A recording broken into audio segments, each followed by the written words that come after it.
Dacă în trecut am vorbit despre un laminator de la Leitz pentru format A4, iar video îl puteți găsi în linkul din descriere către prezentarea acestui produs, astăzi vom vorbi despre un alt laminator, tot de la Leitz, dar unul profesional, pe care îl vom scoate din cutie imediat.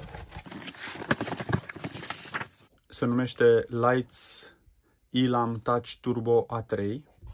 Este, așa cum îi spune și numele, un laminator pentru format A3. Bineînțeles, se poate lamina și A4. Haideți să scoatem cutia. Aceasta este cutia în care vine ambalat și avem aici câteva specificații. Nu sunt foarte multe de spus despre el pentru că se folosește foarte ușor, este gata într-un timp foarte scurt. Este un model care suportă și A3. Poate lamina până la 250 de microni. Este gata în 60 de secunde și poate lamina în mai puțin de 20 de secunde. Aici se referă la A4. Bineînțeles, producătorul recomandă folii de laminare originale Leitz pentru rezultate perfecte.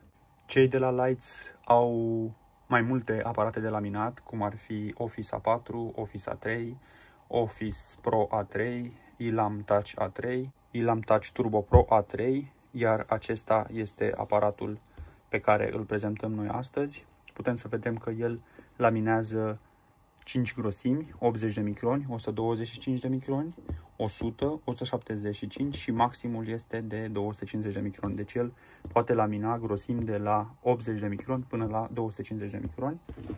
Ca o mică prezentare aici putem să vedem că un factor important este că are 3 ani garanție. Este gata în 60 de secunde. Se încălzește. Are un senzor smart care sesizează atunci când punem pagina și începe automat să o tragă și să o lamineze. Avem și un buton de revers electronic care, în momentul în care îl apăsăm, o să vedem că acesta trage înapoi pagina.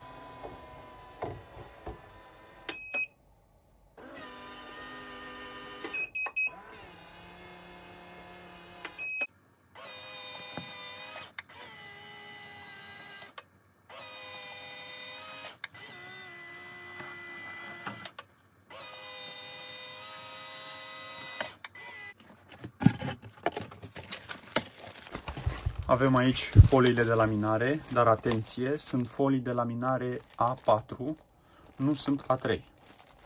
Aparatul nu vine cu folii A3 incluse, trebuie să cumpărăm separat folii A3.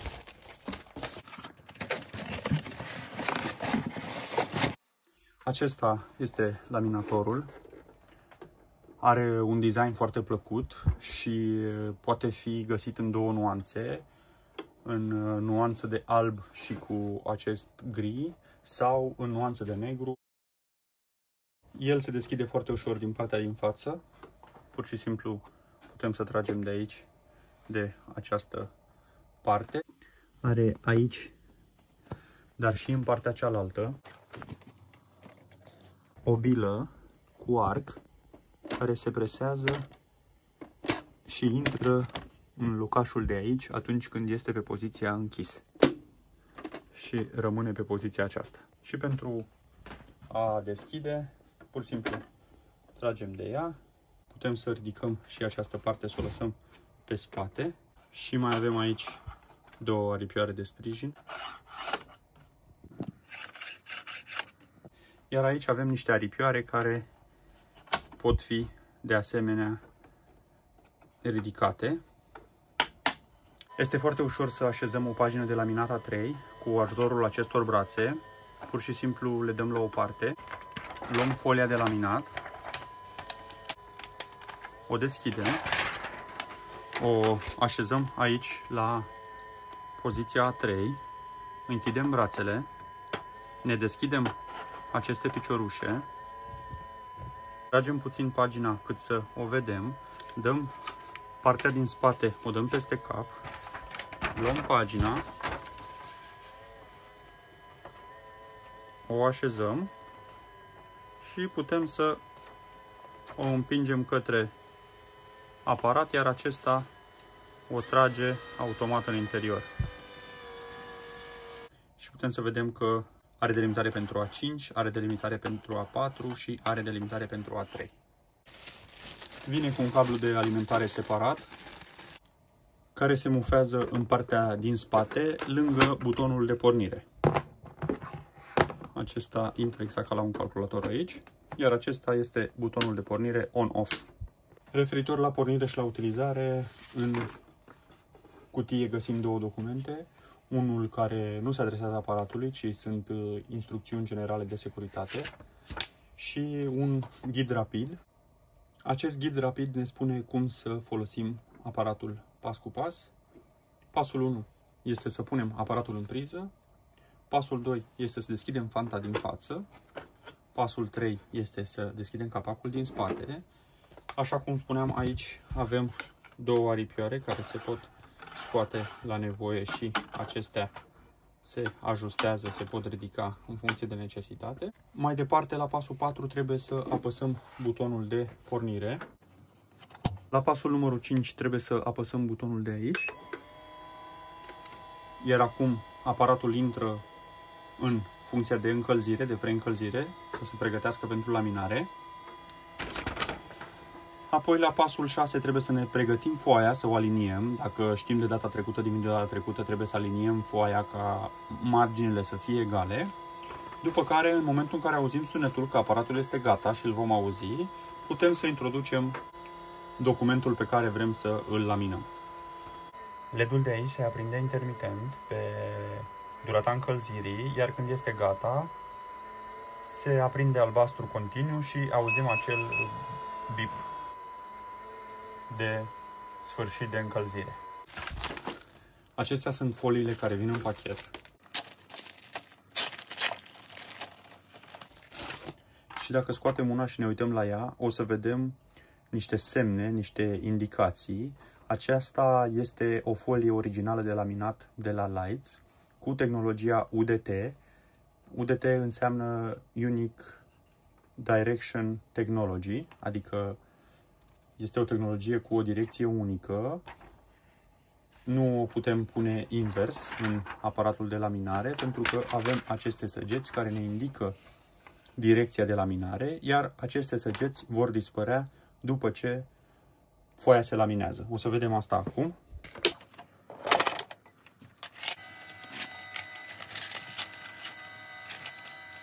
După ce am așezat foaia, vedem că avem această săgeată, aceste săgeți, că sunt mai multe. Așezăm foaia pe gradajul de aici, unde ne indică A4 și o împingem ușor către în față, iar aceasta este trasă automat de către aparat și o să vedem că iese imediat în partea cealaltă. Nu trebuie să setăm grosime, nu trebuie să setăm absolut nimic.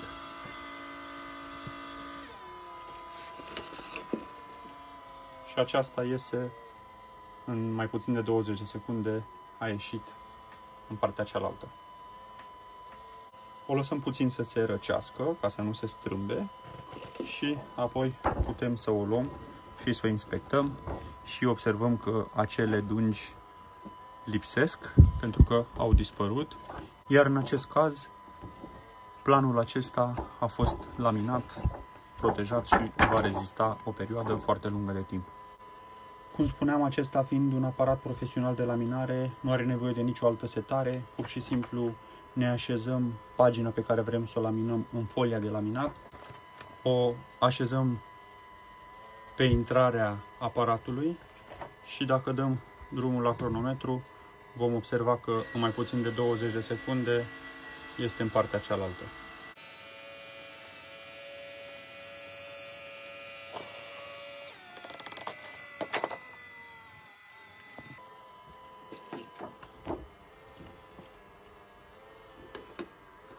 Trebuie să o lăsăm, bineînțeles, să se răcească puțin, ca să nu se îndoaie, să nu-și modifice forma. Și avem în cazul de față un plan al unei instalații electrice care ne indică unde vor veni prizele, becurile și corpurile de iluminat, care poate fi luat în șantier, poate fi lăsat pe jos, poate fi uns, poate fi șters.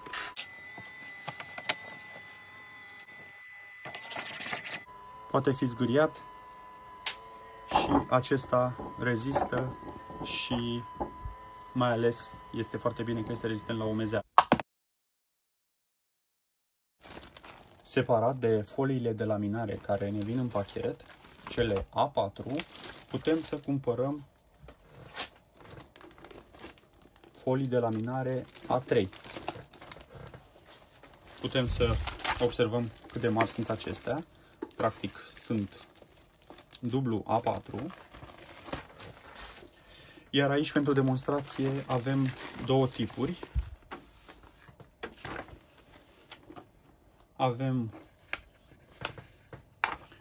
folie laminat A3 Lights cu tehnologia UDT, Unique Direction Technology, cu săgețile acelea și înscrisurile care ne indică în ce direcție intră către aparatul de laminare. Dar avem și alte folii de laminat, tot de la Lights, tot originale, care sunt și mai groase, care ne fac un document să fie și mai rezistent și mai greu de distrus. Ținem cont de direcția în care aceasta trebuie să intre. Ne ajutăm și de piciorușele suplimentare de aici.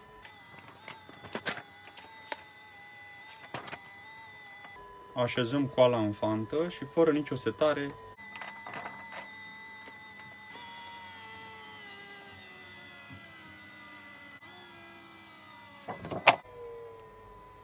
în mai puțin de 40 de secunde a laminat un A3 cu o grosime destul de mare.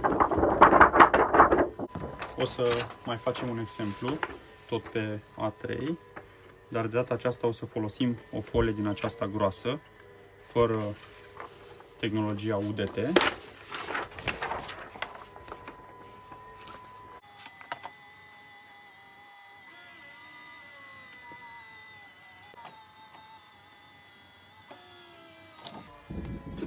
Și a terminat de laminat în mai puțin de 55 de secunde. Trebuie să ținem cont că acum am folosit acea folie de laminare foarte groasă. Putem să auzim ce zgomot face, că este foarte solid acest plan acum. Atât de moale era acest plan înainte.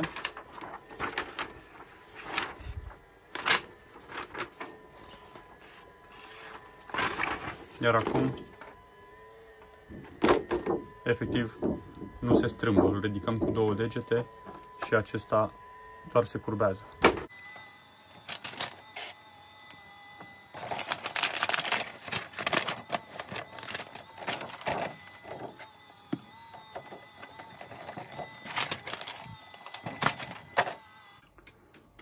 Într-un cuvânt, cu acest aparat putem spune că ține pisica departe de planurile noastre.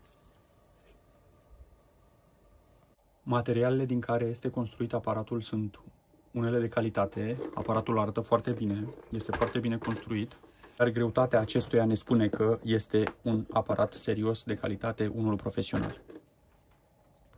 Acestea au fost informațiile pe care am vrut să le prezentăm despre acest aparat de laminat marca Lights, model Elam Turbo A3. Sperăm că utile. Până data viitoare, numai bine și pe curând!